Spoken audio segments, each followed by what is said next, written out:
descendance sera descendre sur la terre. La lignée de Jacob et les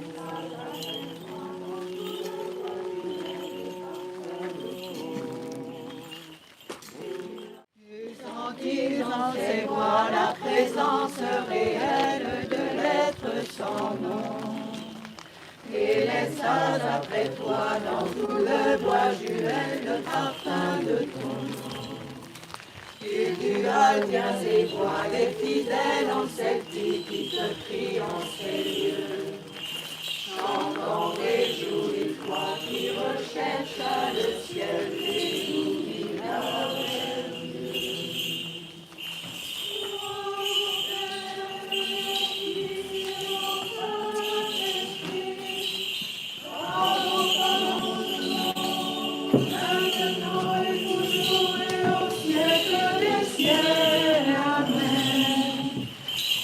sentis en ses voix la présence réelle de l'être sans nom.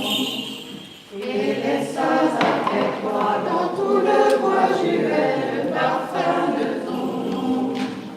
Et tu viens et vois les fidèles en cette vie qui te prient en ces lieux. Chantant réjouis-toi qui recherche le ciel et nous guide vers Dieu. Au nom du Père, du Fils et du Saint-Esprit, nous fêtons Saint Tugdual. Nous sommes dans la joie celtique. Alors, une petite bio, même si vous connaissez, mais certains le connaissent peut-être moins. Donc, Jean-Pierre Daniel naît à Flers en Normandie en 1917. Il mourra à Nantes en 1968, le 11 août. Il a été abandonné à sa naissance. Il sera abandonné le jour où il partira au ciel. Une vie d'abandon, mais pas abandonnée de Dieu. Une vie dans les mains de Dieu. Et peut-être que cet abandon humain lui a permis d'être encore plus uni à Dieu que ne pourrait l'être aucun autre homme. Il le dit lui-même que les épreuves, et surtout il a évité la mort plusieurs fois, cette mort qu'il pouvait l'atteindre à tout moment, puisque c'était un être assez faible physiquement, était comme un aiguillon qui lui permettait de se remettre, s'abandonner complètement à Dieu. Il s'engage dans l'armée en 1937. Il est fait prisonnier en 1940. Il sera libéré qu'en 1945 d'un stalag en Prusse orientale. Il pèsera 34 kilos. Cette épreuve qui est énorme. Et vous remarquez quand même qu'un être faible comme lui traverse le stalag et s'en sort, alors que des personnes d'une force beaucoup plus grande physiquement ne s'en sont pas sorties. Et là aussi, il a eu une révélation, puisque grâce à un pasteur évangélique, il découvre le Christ. Et il se donne complètement au Christ à partir de ce moment-là, tout en n'étant pas encore chrétien. Ensuite, à la Libération, il va étudier les différentes églises, les différentes théologies. Il était imbibé comme il était imbibé du Christ, il ne voyait que l'unité en Christ. Il ne comprenait pas les divisions des églises.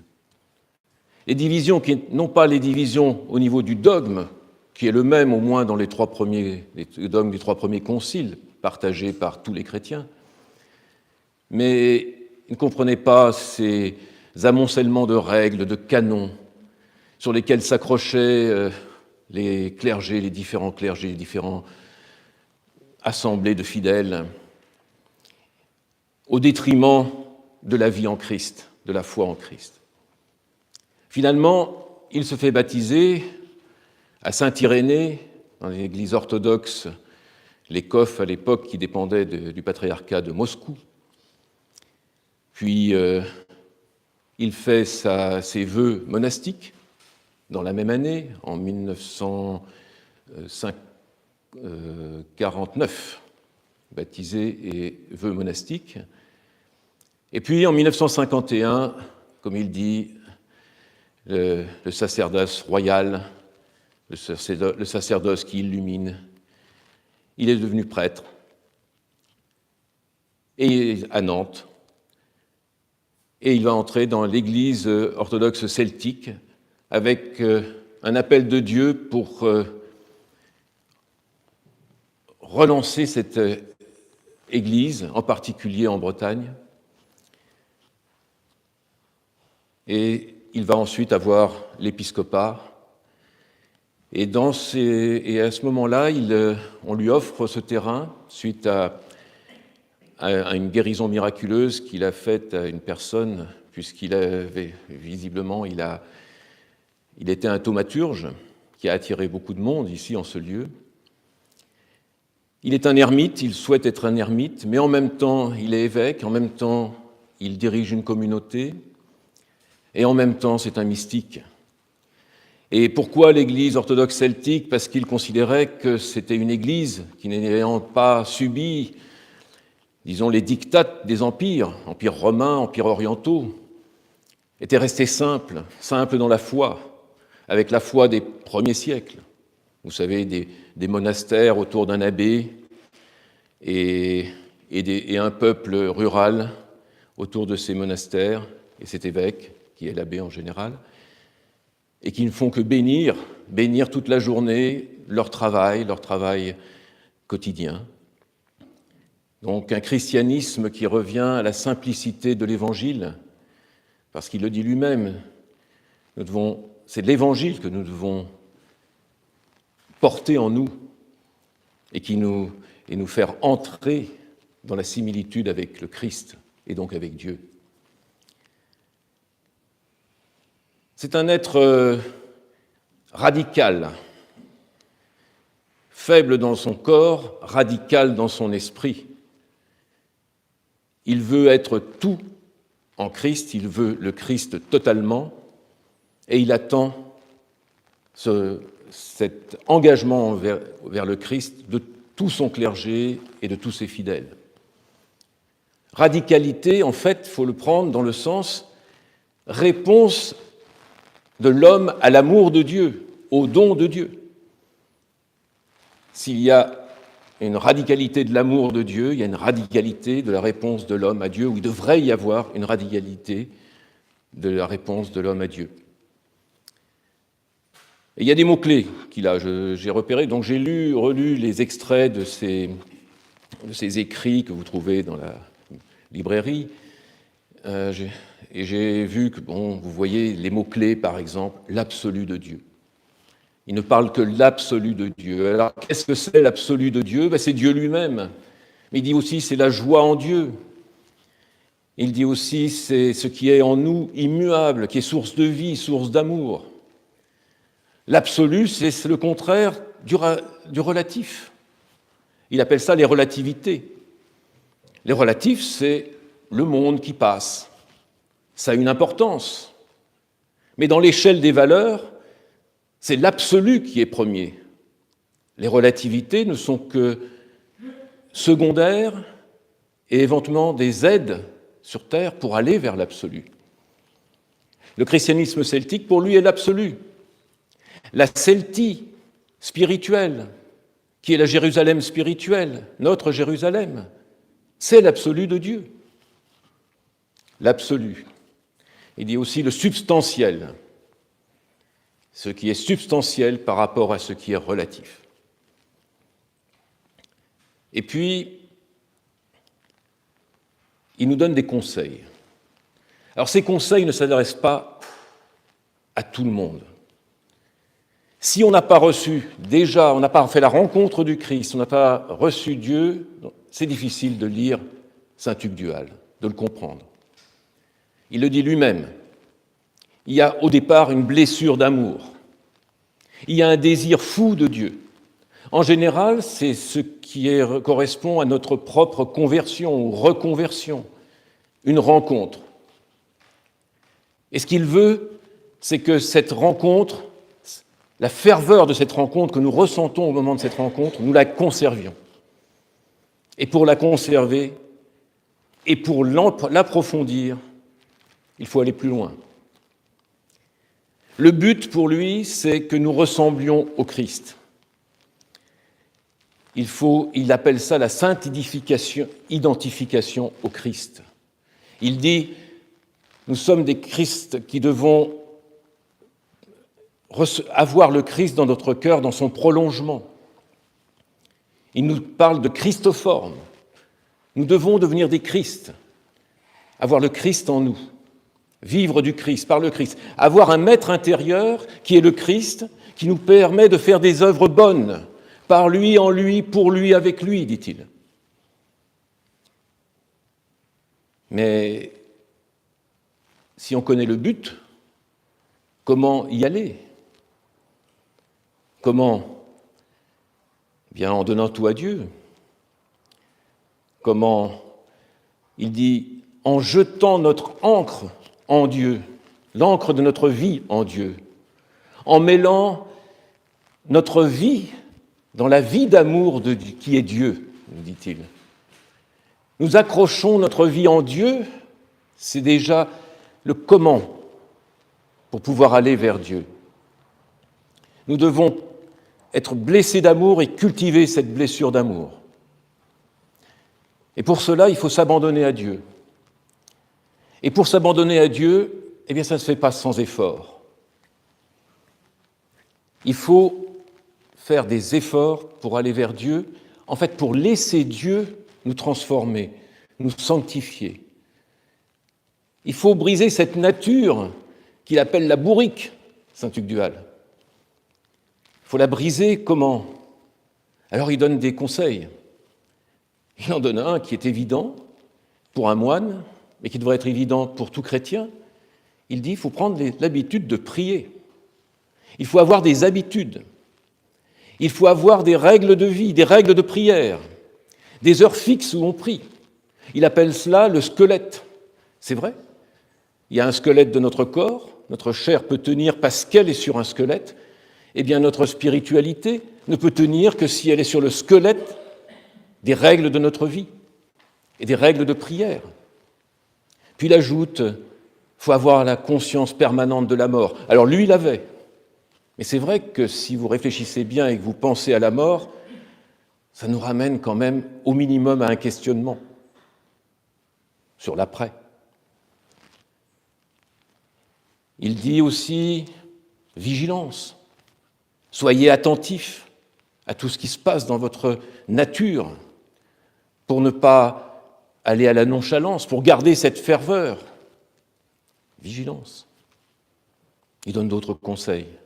Mais il en donne 3 en particulier comme méthode, en disant bien sûr, le moyen n'est pas le but. Alors il en voit 3, en tout cas j'en ai déterminé 3, il doit y en avoir d'autres dans tous ses écrits, mais enfin ceux-là, vous les connaissez en partie, ou même complètement, il les rappelle. Il dit, il y a la prière de Jésus. La prière de Jésus, dans sa forme courte, « Seigneur Jésus-Christ, aie pitié de moi ». Répété inlassablement. Ça permet le souvenir de Dieu, ça permet de ressembler au Christ. Cela permet d'être dans le Christ. Et c'est de faire descendre, il le dit, de faire descendre, comme vous le savez, l'esprit dans le cœur. Il donne une autre façon, une autre voie spirituelle, la sainte identification au Christ. Alors ça veut dire quoi, la sainte identification au Christ ? C'est l'imitation du Christ. Il dit, c'est manger comme mange le Christ, parler comme parle le Christ, voir comme voit le Christ, écouter comme écoute le Christ, marcher comme marche le Christ, penser comme pense le Christ, vouloir comme veut le Christ, sentir comme les affections du Christ. Et je me rappelle que Père Alphonse Gottman, qui a été mon père spirituel, il disait, mais le matin, quand tu te lèves, tu lis le journal. Lis-le comme le lirait le Christ. Nous pouvons faire tout dans le monde en nous mettant, comme au niveau de notre compréhension du Christ, en nous mettant dans le Christ. Il est évident que, baignés par les évangiles, par les Écritures, par les pères, nous savons à peu près ce que veut le Christ et nous savons ce qu'il ne veut pas, ce qu'il ne ferait pas. Donc on est face à une action, à un sentiment, une pensée. Je crois qu'on est capable de discerner ce que ferait le Christ à ce moment-là, ce que penserait le Christ. C'est une belle voie. Et il y a ce petit livre, L'imitation de Jésus-Christ, dans lequel on peut trouver des choses intéressantes, qui est un livre qui a été très très lu, en particulier au XIXe siècle. Et puis il y a une troisième voie toute simple et toute compliquée, c'est faire la volonté de Dieu. Pour faire la volonté de Dieu, il faut trouver la volonté de Dieu, il faut la connaître. Et il dit, c'est ça la perle dans le champ, vous savez, la perle, il faut creuser pour trouver la perle. Il faut trouver la volonté de Dieu cachée dans le Dieu caché. En fait, dans tous les événements de la vie, essayez de voir quelle est la volonté de Dieu. Donc voilà ces techniques qui ne sont pas le but, mais qui peuvent nous permettre, à la suite de Saint Hugues Duhal, de nous unir au Christ. Cette union qui nous sanctifie, qui nous déifie, qui nous donne la vie éternelle. Je termine sur une métaphore qu'il donne, que tout le monde comprendra, surtout ici en Bretagne, à la campagne, métaphore de jardinage.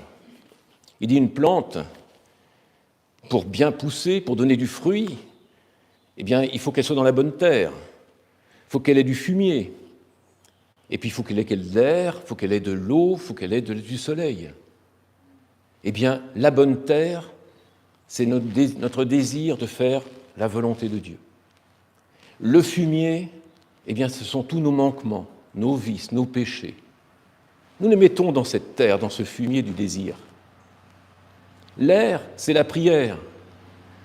Et avec cette prière, vient le soleil, l'Esprit Saint, et vient la pluie, les grâces de Dieu qui tombent sur cette terre et fait croître pour atteindre ce fruit qui est la sainteté.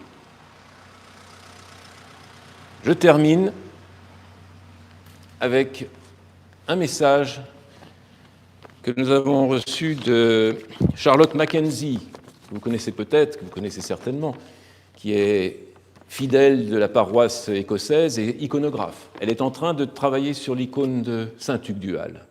Et elle a envoyé comme ça un message pour dire où elle en était. Et elle dit une chose très belle que je vais vous lire. Dans la tradition orthodoxe celtique, les saints nous enseignent que le chemin de l'humilité est celui par lequel la lumière du Christ resplendit le plus clairement. Prions pour que par l'intercession de notre Saint-Père Hugues Duhal, l'image du Christ soit gravée au plus profond de nos cœurs, que le Christ marche devant nous pour nous guider, que le Christ soit à nos côtés pour nous fortifier, que le Christ soit en nous pour nous renouveler et que la paix du Saint-Esprit repose sur nos cœurs, aujourd'hui et pour toujours. Saint-Père Hugues Duhal, prie Dieu pour nous. Amen.